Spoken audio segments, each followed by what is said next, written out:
ఇప్పుడు చెప్పబోయేది భగవద్గీత 4వ అధ్యాయం 1 నుంచి 5 శ్లోకాలు. ఓం శ్రీ కృష్ణ పరబ్రహ్మణే నమః.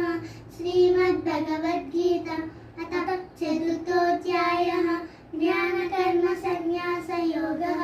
శ్రీ భగవానువాచ ఇమం వివస్వతే యోగం ప్రోక్తవానహమవ్యయం వివస్వానమే ప్రాహ మనురిక్ష్వాకవే బ్రవీత్ ఏవం పరంపరా ప్రాప్తం ఇమం రాజేశ్వయో విదుః సకాలేన మహతా యోగో నష్టః పరంతప స ఏవాయం మయా తేజ్య యోగః ప్రోక్తః పురాతనః భక్తోసి మే సఖా చేతి రహస్యేతదుత్తమం.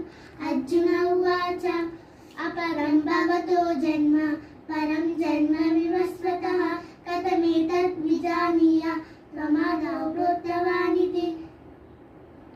శ్రీ భగవానువాచ బహూని మే వ్యతీతాని జన్మాని తవ చార్జున తాన్యహం వేద సర్వాణి న త్వం విత్వం పరంతప. ప్రియ